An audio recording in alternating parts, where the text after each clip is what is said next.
তোকে এখানে কেন নিয়ে আসলাম তুই জানিস? বাসায় তোকে কিছু বলতে পারি না প্রতিবেশীদের ভয়ে।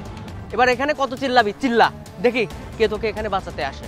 গলায় পোষ মারা দেবো কিন্তু। আমি তোর ভাই হই, কিন্তু আপন না। আমি তোর সৎ।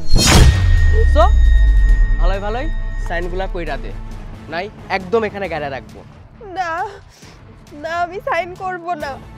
এই একদম কান্না করবি না, এখানে দ্রুত সাইন কর। তুই মইরা গেলে এই সম্পত্তিগুলো আমার এমনিই হয়ে যাবে। তারপর আমি তোকে মারতে চাচ্ছি না, সাইনগুলো করে দে, নিজের জীবনটা বাঁচিয়ে।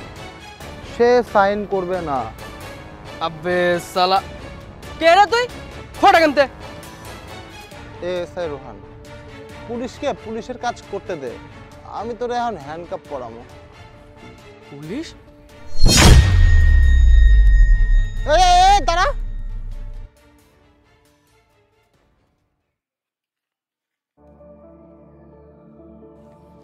ধন্যবাদ ভাই, আপনি না আসলে আজ আমার কি যে হতো। আমারে সাইন করলেও মরতে হতো, না করলেও মরতে হতো।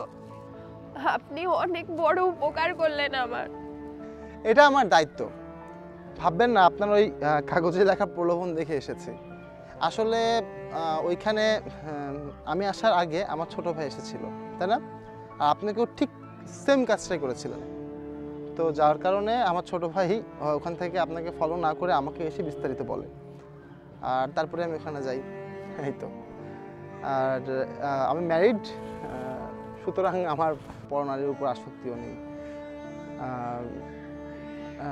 আর আপনাকে বাঁচানোর পুরো ক্রেডিটটাই আমার ছোট ভাইয়ের। ও আসলে সাহস করে আপনাকে ফলো করেনি, ব্যাপারটা একটু অন্যরকম ভেবেছিল, যার কারণে ও আমাকে সব কিছু জানিয়েছিল আর কি। হ্যাঁ হ্যাঁ, বুঝছি। আচ্ছা, আপনি কি সত্যিই পুলিশ?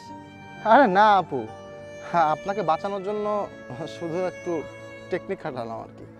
আচ্ছা, আপনি ওনার নামে মামলা করতে পারেননি? থানা জানাননি সব কিছু? বাবা মা তো মারা গেছে, আমাকে সব সময় বন্দি করে রাখতো। আজই যাব আমি থানায়। জানেন, আমাকে ঠিকমতো খেতেও দিত না। আচ্ছা, বুঝছি। শুনুন, আমার নাম্বারটা রেখে দিন। প্রয়োজনে কোনো বিপদ আপদে অবশ্যই আমাকে কল দিবেন। আর বিপদ আপদে 999 লেট করলেও আপনার এই ভাই কখনো লেট করবে না। ধন্যবাদ।